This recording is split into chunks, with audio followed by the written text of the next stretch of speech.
You can't scale before you have clarity of what you're trying to accomplish. Number one, do you have a clear mission and clear direction? What hill are you trying to take?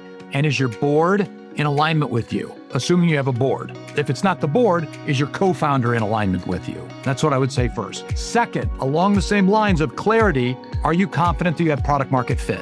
Is there true need? Is the customer showing you true need and commitment? Are you differentiated in some place that the customer cares about versus the competition? And is the space big enough that you're competing in? And have you found a white space area to exploit? So I always think of those three pieces of product market fit. Hello, everyone, and welcome to Built Not Born, the startup go-to-market podcast by Venture Guides. I'm Sage Nye, and around here, we believe that great companies are built, not born. One smart decision at a time. Each week, we take you through real conversations with founders, investors, and go-to-market experts on what it really takes to land customers and scale your startup. Now, let's get to work. Hello, and welcome to Built Not Born. I'm Sage Nye, partner at Venture Guides. Today's guest is Carter Cast, a seasoned operator, advisor, and educator who has led organizations at scale and helped build businesses from the inside.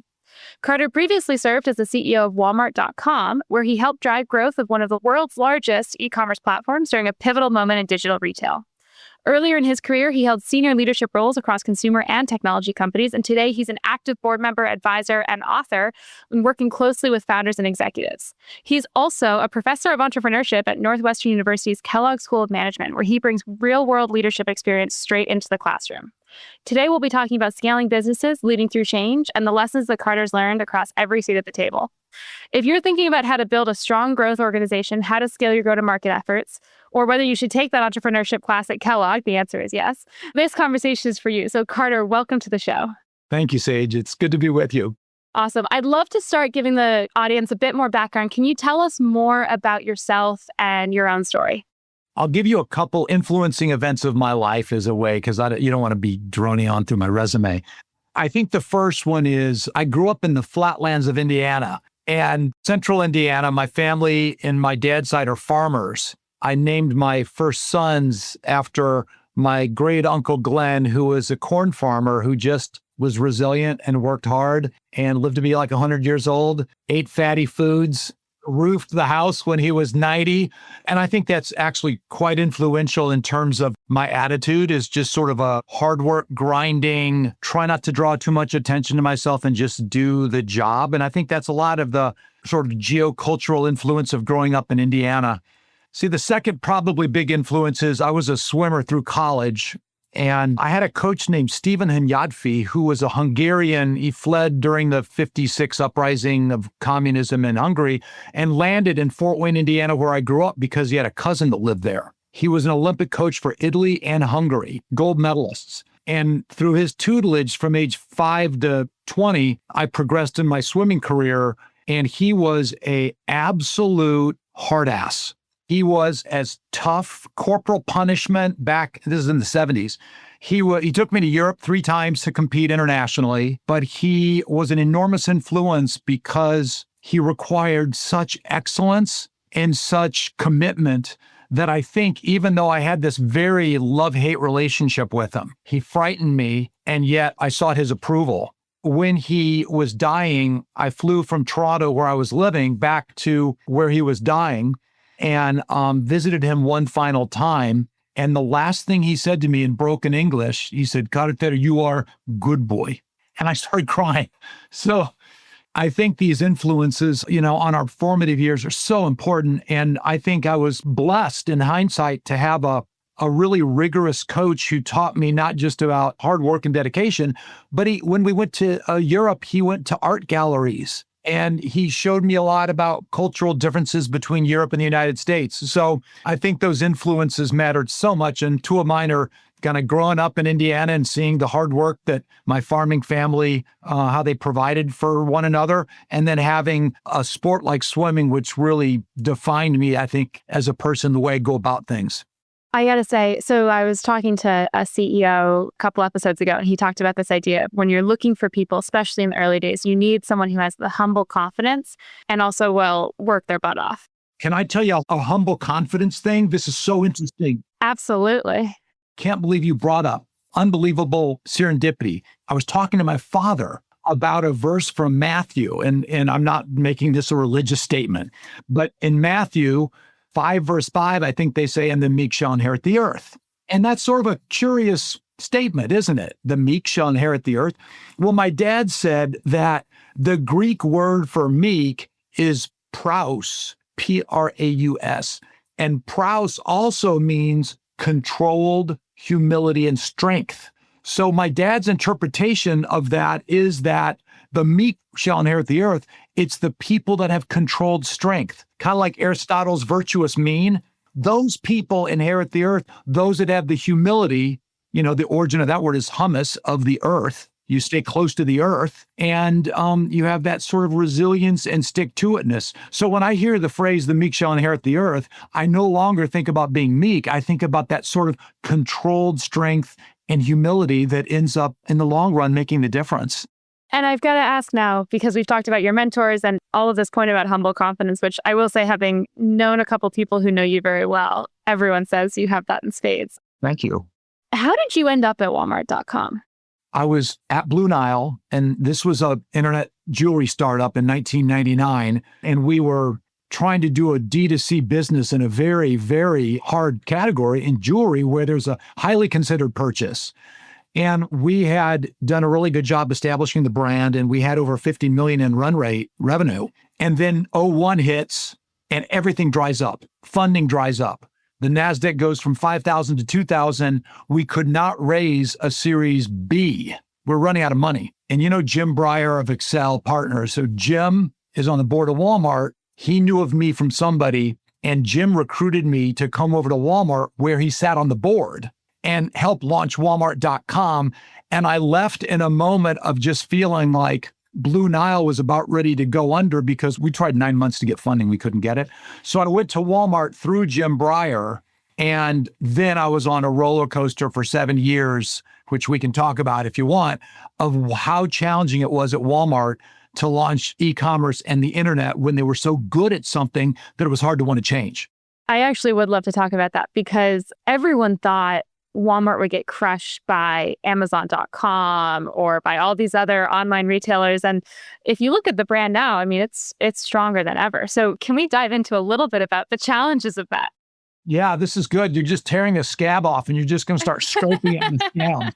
I've got some salt on the table over here. Wonderful. Yeah, let's get some lemon while we're at it. Good God. So let me first start by saying that I loved Walmart. I love the culture of humility and dedication.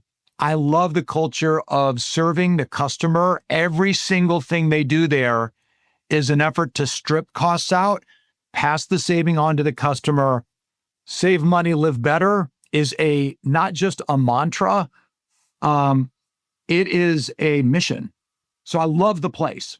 But in 2001, when I joined, let me say it a different way. You have to look at what's incents people. If you look at the C-suite executives, what are they incented by? Stock price. All of their compensation packages driven by stock. What drives the stock? At that point, super centers were doing well. Add more super centers, stock goes up, everybody's happy, everybody's incented. So along comes a small division who's saying, whoa. We have to take some of the money that goes into super center build out, reallocate it to the internet because this internet thing's happening. And the people that are incented by the stock price that's driven by same store growth or new store growth are saying, whoa. I gave this presentation, Sage, called My Walmart, My Way. And I talked about in the executive forum that the future of Walmart, and I used an archetype named Peggy. And here's how Peggy shops today at Walmart. And then I said, here's Peggy's daughter in 10 years. Here's how she's going to shop Walmart. And I showed what omnichannel retailing, these things weren't out yet. These little guys weren't out yet, but they were being talked about already about 2002, 2003. And so I said, Peggy's daughter is going to require a true omnichannel experience. She's going to want to see how much inventory is in a store. She's going to want to be able to click and pull, order online, pick it up in store. She's going to want to know what's on rollback. She's going to want to be able to tell you the store shopping pattern she goes, the golden path, and she's going to want to know where everything is and what the price is. So she's going to know in advance how much a basket of goods costs. So I laid all this out and called it My Walmart, My Way. And I said, we shouldn't chase down Amazon. We need to be the best of what Walmart's good at, not chase them down their path. And what is Walmart good at? We've got thousands and thousands of supercenters with inventory sitting inside them, and the whole game is turning over that inventory productively. So let's use the internet as a vehicle and weapon for the consumer to shop however they want to shop at Walmart. You would have think when I gave this presentation, I had 3 heads. I'm sure. It was like people were like, and I got a pat on the head basically from the CEO at the time. And he said, we love having you at our company, Carter, because you think differently. And I knew the minute he said that I was not successful. I wanted him to say, how much is this going to cost? What resources do you need? Let's go. So what happened was, we ended up getting into the billions of dollars, and we got third behind Amazon and eBay at the time. We did a good job, the team that I worked with, but we could have done so much more. Now, what ended up happening, Amazon got into commodities. That spooked everybody. They were now selling our core stuff, and they got, I don't know what the number was, but as they started crossing 50 billion, 30 billion in sales, people realized it was not a niche business. And then there's a leadership change, and Doug McMillon got into the saddle, a younger, more sort of internet savvy CEO, and they invested in the internet. So, and they did exactly what the team and I had proposed before, which is use the store as your basis for winning. Don't try to ship eaches to home. You want to make sure that people can shop the Walmart experience and use the internet however they want to find and buy. And it's echoing actually another story. Another guest on the podcast was the founder of Ecobee, the smart thermostat. And he was talking about when Google Nest came out and how do you respond to that? And the similarities that I see in sort of what he described is you really need to stop and think about what is your brand best at? And then how can you enable that as opposed to trying to compete with someone else in their own territory that they just know better than you? It's kind of Michael Porter. You've got to understand your value chain, and you have to understand the places in the value chain where you are truly differentiated, and you have to leverage those to create new value. The problem Walmart had at that time, and I love seeing the fact that they have moved well beyond it. The problem they had at the time is their vantage point was that they were a real estate-based retailer, and what it should have been was they provide goods and services to anybody however they want. Because ultimately, it's the customer before everything else, right? Exactly. And it just wasn't intuitive at the time because the internet was nascent. If you took the time to look around the corner, you could see where it was going. By 2004, you could see what was happening if you really thought about it. I got to say, I'm impressed because I'm not sure many people would have said it that early that they could see where the world was going. Well, I was with a smart group of people in Silicon Valley, super smart group of about 200 of us. And we thought and talked about this all the time. We lived and breathed it. And we could see that the internet was just a massive enabler. It wasn't just a channel of distribution. So anyway, all's well that ends well. They really rallied and became an internet juggernaut. I heard through friends that the internet portion of the business is upwards of 200 billion now. That's very exciting. Yeah. So it's a big business. So let's zoom out for a minute because Walmart's a brand that everyone knows, but you've had a lot of experience working with many scaling startups. Are there common themes or lessons that you see that come up as companies are trying to build and find their place in the market? I think Ben Horowitz called it the dark art of scaling. It's so hard to pin down how are you successful scaling. I find like certain principles that I think are important for an entrepreneur to consider as they decide if they want to step on the gas or not. The first one is you can't scale before you have clarity of what you're trying to accomplish. Number one, do you have a clear mission and clear direction? What hill are you trying to take? And is your board in alignment with you? Assuming you have a board. If it's not the board, is your co-founder in alignment with you? That's what I would say first. Second, along the same lines of clarity, are you confident that you have product market fit? Is there true need Is the customer showing you true need and commitment? Are you differentiated in some place that the customer cares about versus the competition? And is the space big enough that you're competing in? And have you found a white space area to exploit? So I always think of those three pieces of product market fit. Third, are you super clear on who you're trying to serve? Who is the tip of the spear customer? Who's your ideal customer profile? If you know who the customer is, if you're confident that there is a space in the market that you can take advantage of, and if you're aligned with your co-founder and with your board, then you've reached the first condition of clarity. That's number one. Number two, I'd say growth is seductive. And shame on us VCs. We're always asking, grow, grow, grow, grow, right? We always are. It's seductive. But how are you getting the growth? Is the growth coming from a satisfied repeating customer not on deal? Or are you buying the growth? If you're buying the growth through marketing and you don't have that flywheel of loyalty and repetition, then I don't know if it's time to scale because you're probably buying your way to grow. So you got to figure out, is our customer loyal and how can we make them more loyal? So that's the second thing I'd say.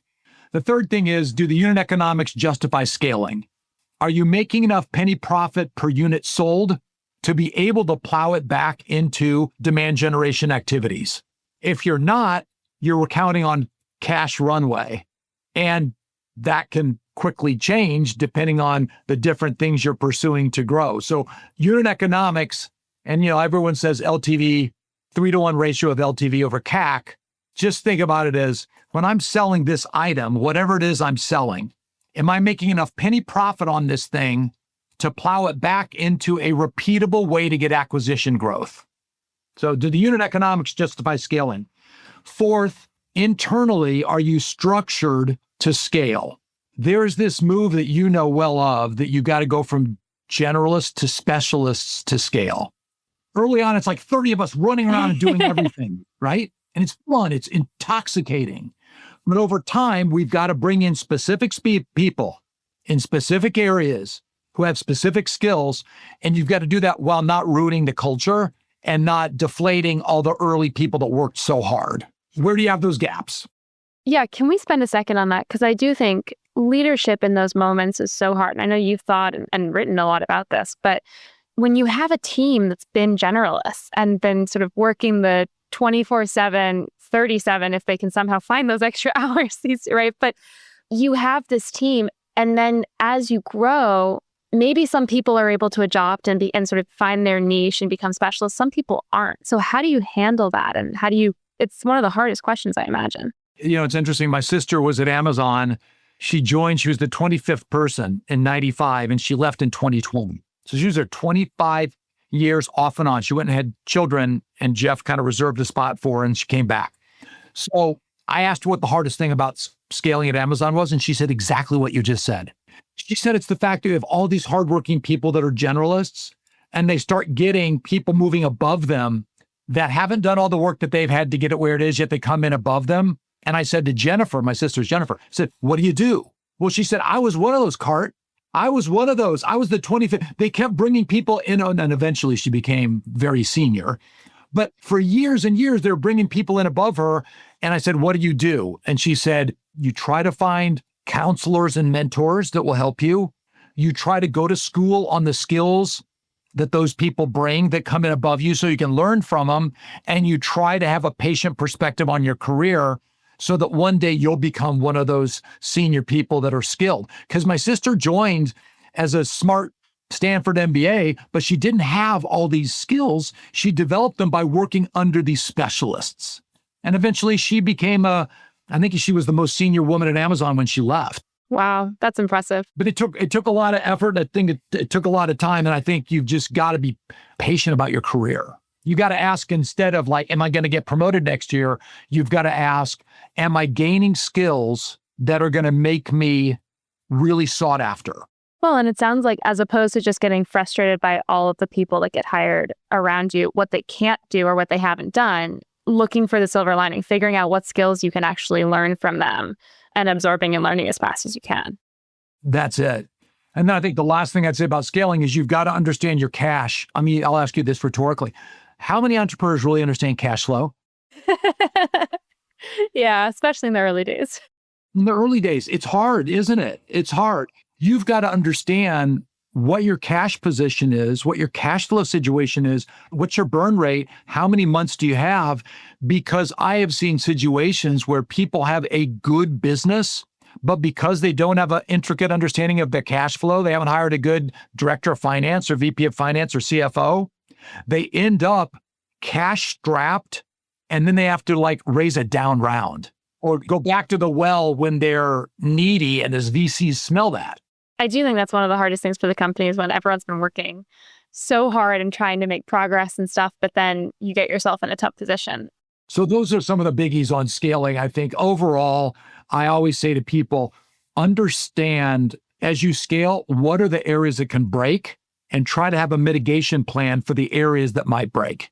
I'd love to spend a second, speaking of areas that can break. When you have a small team, this idea of having a mission and having everyone aligned with it and moving forward is much easier to make sure that it's sort of disseminated across the group and everyone's focused. When you grow, that feels like something that would be very easy to break, where you have, as opposed to 20 people, a couple hundred people, and not everyone knows each other and the mission gets diluted. How do you manage that? Do you have any advice for the founders that we work with? It's a wonderful question because I think the biggest problem in scaling is internal misalignment. I think that's what hurts companies the most. The founder is no longer able to do these sort of all hands casually whenever is needed. They're off on the road raising money. There's layers and layers of new people. A couple things. One is the founder has to be relentless about communicating the behavioral values that drive the culture. What are the normative behaviors that are essential in the way we will treat each other? Like, here's one, weird one. Walmart had the sundown rule. You had to get back to somebody by the end of the day, even if it was the answer is, I don't know yet. Okay, I like it. What are your norms of behavior that are essential to the culture? And then you've got to put those everywhere so people realize these are the 5 things we will not trade off. And when you see cultural icons that live up to that, reward them and make them visible up and down the organization. And when you see someone that doesn't buy into them, out. I like the sundown rule. We might have to implement that here. I love it. It's one of my favorites of Walmart is, even if you don't know, just get back to them to know they're being acknowledged. I don't know yet, but I'll get you the answer by Monday. I need to think about this and that, whatever. It sounds so simple, but in the age of, all of this virtual connection and not actually talking or seeing people face to face, it's how we treat people like humans. I really like that. There's some good ones. I mean, they had some really, really good normative behavioral values that you've got to make the values tangible. You can't say integrity above all else. What is integrity? Integrity might mean saying the hard thing in meetings. What does it mean behaviorally? Yeah. Carter, I could keep you here all day. This has been really fun, but unfortunately, I actually can't keep you here all day. So as we move forward, the next section that we have is, we call it our rapid fire section. Basically, it's a bunch of questions that we frequently hear from founders and leaders that we'd love to get your perspective on. So the first one is, how can you help an employee that's struggling to feel inspired get back on track? It's funny you asked that one because I wrote a book. I don't know if you asked that because I wrote this book, but I wrote this book called The Right and Wrong Stuff, How Brilliant Careers Are Made and Unmade. And I looked at these curious cases of people that were skilled, they had the right backgrounds, and yet they weren't gaining traction in the company and they weren't performing. And I tried to understand what's going on there when you have somebody skilled who's not delivering, they're struggling. And gosh, 9 times out of 10, it's a motivation issue. I think you really, really need to understand what gives that person energy and put them in the positions that give them energy. So let's take classic motivation theory by a guy named David McClellan of Harvard. Studied motivation for 40 years. Key motivators. Some people are motivated by achievement. Dan Pink calls it mastery in his books. Some people are motivated by affiliation, teamwork, team play, being part of a team. Some people are motivated by power. They want to have influence and power. It's great. It's a neutral term. Fourth, some people are motivated by autonomy. They want discretion over their own work. High degree of discretion. And some people are motivated by purpose. They want to work on something that they think is meaningful to themselves or to the world. Those are 5 primary motivators: achievement, affiliation, power, autonomy, and purpose. If you get somebody in a job where they just don't seem to be performing well and you can't figure out why, maybe it's not appealing to one of their core motivators. For example, let's say I'm in a job like I'm an enterprise sales manager. You're out on the road a lot, you're traveling, but it's not scratching your itch for affiliative interaction.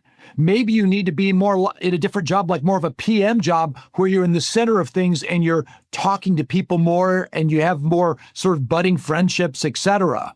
Maybe you're in a job where you can't see the results quickly of your work because you're so achievement driven. And then you need to be moved into a position where there's a tighter scorecard. So what I dig into a lot, Sage, is trying to understand what energizes a person and put them in, give them work that aligns to their natural sources of motivation. And, this kind of comes back, I wonder, to our conversation about generalists and specialists. And as people are specializing, you could have a risk where they go into, let's use the example of like marketing, just because someone needs to do it. And, they're jumping into that, but actually their motivators are better suited for a sales role or something where they're much more face-to-face with the customer. And so as you're scaling and learning, maybe thinking about that as well.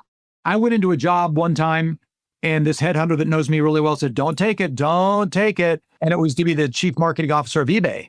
And I took it. But this headhunter that knows me, Lauren, she said, Cart, you are so action Jackson. You're so twitchy that this is a consensus culture and it's going to drive you batty because that activation gene of yours is going to be twitchy. She was right 100%. It's a great company, but it didn't match the way I'm motivated, which is retail was perfect for me because it's like quick. Makes a lot of sense. Okay. This was supposed to be rapid fire. I'm not doing a good job here. Sorry, that's my fault. The next one is, as you are a leader or a CEO and you're thinking about building out your executive team members, what are the character traits that you look for? And are there any major red flags that are not negotiable? Intellectual honesty, huge. I find that's harder to come by than people expect. Oh my God. People that are willing to confront and face reality and admit to their own mistakes, being intellectually honest. If you can reduce your ego, detach from your own identity, and just try to look at things as they are and problem solve. So that's one. 2, accountability. People that have a bias for taking responsibility for outcomes. Even if it's not all in their control, they take responsibility. 3rd, low ego drive, high ambition. 4th, resilience and steadiness, because this is a long game, isn't it? It's not a short game. And then lastly, I think the killer, when you said the red flags, is the inability to work well with others. People that their ego they want to be number one. They want to be, was it Teddy Roosevelt or one of the presidents said, it's amazing what you can do if you don't care who gets the accolades. It's amazing how far you go if you don't care who gets the accolades.